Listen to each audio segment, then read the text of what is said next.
Good morning, students. Welcome to the library. Your teacher has told me that you guys have a research project and that she is a little bit concerned that you may not have the background in copyright rules to make it understandable to you how not to accidentally break the law. So I'm going to help you with that. I bring to you Copyright Rules, Middle School Research Edition. Our objective today is to define copyright, so know what it is, explain why it's important to respect these rules, identify and differentiate between copyrighted and non-copyrighted materials so I can tell apart what are the things I'm allowed to use and what are the things I am not allowed to use, and demonstrate our knowledge by applying these rules to different scenarios, as well as taking a quiz at the end to check what you know. So first of all, what is copyright? You have heard this word before. There is always arguments in the news and all kinds of stuff over who has the right to use and reuse different things. But what it is a legal concept that protects the creators, so the people who make original works, which can be anything, such as music, books, film, and artwork, from having their work stolen or copied without their permission. You've heard of this before. You've heard of artists or especially musicians coming and saying, hey, you know what? That was a lyric from my song. You took that.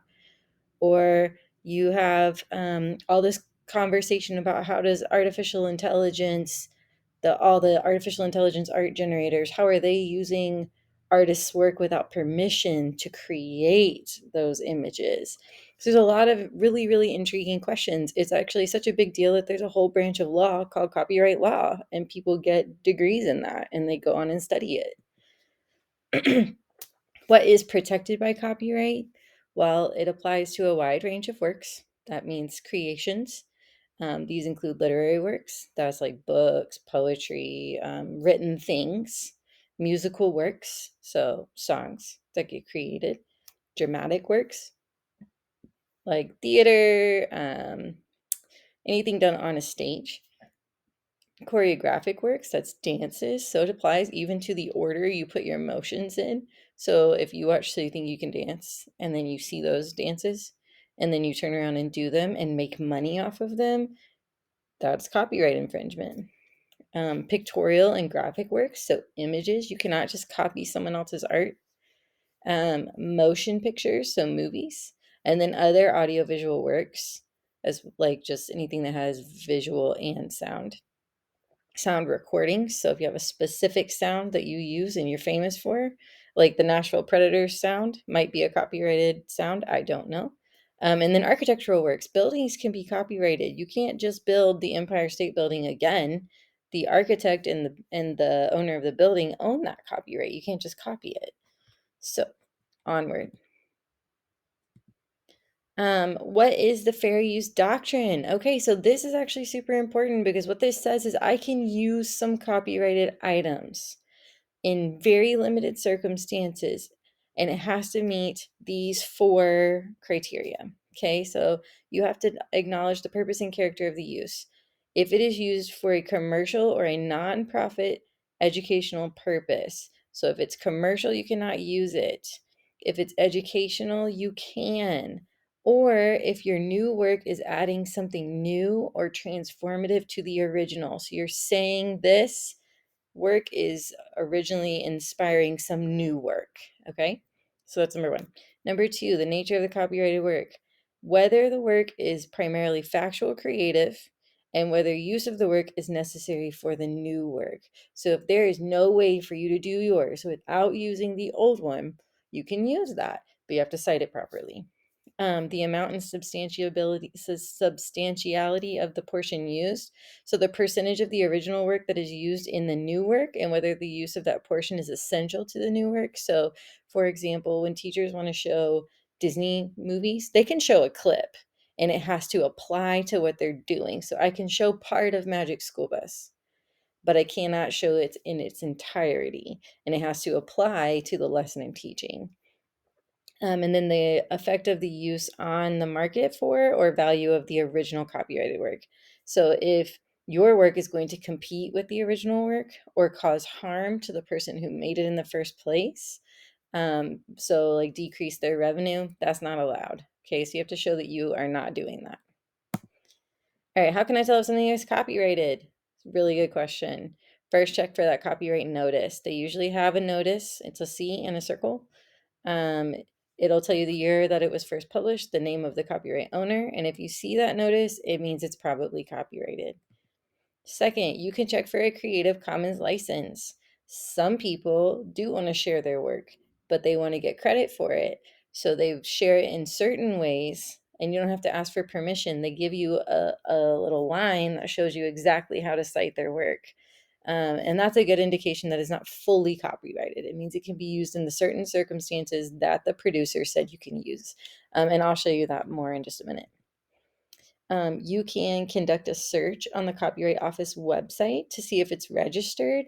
This is only going to provide information on works that have been registered with Copyright Office, but it can be helpful. But this is not the be-all end-all, because some things are not registered, or they are in the process of being registered, but they're not fully registered. So definitely not like the be-all end-all search option.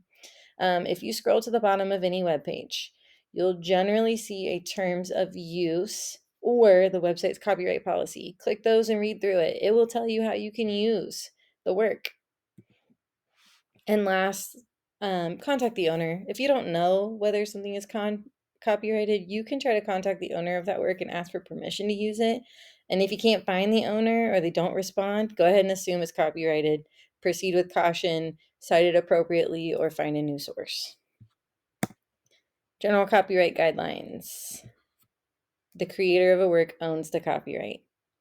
It's always best to assume the creator owns it. Copyright can apply to a lot of things, as we have discussed. You cannot copy them, distribute them, or display them without permission from the owner. Fair use does allow limited use of copyright material without permission in very specific situations. You can use Creative Commons licenses to provide access to those things where they have already given you permission to use them. Plagiarism is the act of using someone else's work without attributing it to them, and that is a violation of copyright law. You do not want to plagiarize. There is an act. It is called the Digital Millennium Copyright Act, and this makes middle schoolers illegal. Just kidding. No, it makes it illegal to circumvent the rights or the digital rights management technology. That means you cannot get creative about being able to steal images or anything. Okay, so if you figure out how to get around their software and then you use something without permission, you are breaking the law. Okay, even if you're so creative and you beat them and you're smarter than them and you figured out how to get it, don't do it. That is breaking the law. And if you do that, you're committing copyright infringement, which can result in legal consequences, including fines and penalties. All right, let's talk about some scenarios. Emily's working on a school project and she found a great image on Google Images that she wants to include in her presentation. What should she do? Great question. All right, first, she needs to make sure that image is not copyrighted before she uses it in her presentation. If it is copyrighted, she needs to get permission from the owner or look for an alternative image that is not copyrighted. Or she could use a Creative Commons license image and give attribution per the license terms. Let's look at how we do that. I have a link right here. If you go to creativecommons.org and you click Use and Remix up here at the top, it's going to take you to this page. Scroll down and it says Search the Commons. We're going to click Visit Openverse. Great, now I can look at content I can use. Look, it tells me right here, I can use stuff. Let's pretend I'm researching bananas. I like bananas. All right, I like these images. Okay, I like this waffle image. Let's do bananas with waffles. Okay, great. So here's an image. If I click get this image, it's going to give me some options for how to get the image. Takes me to a website where I can download from. Okay, but underneath it says how to use. This is exactly, it gives you instructions. Visit the image's website and download and use it. Make sure to credit the creator by showing the attribution information when you are sharing your work. Here is the attribution information under the thing. This is credit creator. You just copy this entire line right here. You copy that text, you paste it with your image, and you have your attribution. You are well within the license and you are not going to get in trouble. Okay, there's all kinds. They give you HTML, they give you plain text, and they give you the rich text. All right, back to the slides. Scenario 2. Liam is working on an essay about the history of hip hop music. He found a great article online that perfectly fits his topic, but he is not sure if he can use it. What should he do? Well, same thing. First, let's check and see if the article is copyrighted. If so, he needs to ask for permission to use it. And if he can't get permission or if the article is copyrighted, he needs to look for alternative sources or cite the article with proper attribution to avoid the plagiarism. And you can go to like Purdue OWL. That's a great place to go to help you generate citations, and it'll give you all the citation choices. So if you're MLA, you would select that. If you are APA, you select that. Scenario 3. Sophia is working on a video project and found a great clip on YouTube that she wants to use in her project. What should she do? Same thing. Check and see if it's copyrighted. If it is copyrighted, she needs to get permission or look for an alternative clip that is not copyrighted. Lastly, she can find a clip that has Creative Commons license or use the fair use doctrine, but only after she considers if she's meeting the 4 factors of fair use. Guys, we went over and over this, but first thing, check if it's copyrighted. Second thing, if it is copyrighted, get permission or find an alternative source. Okay. Alternative sources on the Creative Commons, which I already showed you, are definitely the best way to go. Okay. Lastly, we are going to do a little quiz. You're going to go to joinmyquiz.com. You're going to type in this code 101015. So let me demonstrate that for you. 101015. You can click join. I already logged in to practice this, but I can click resume attempt.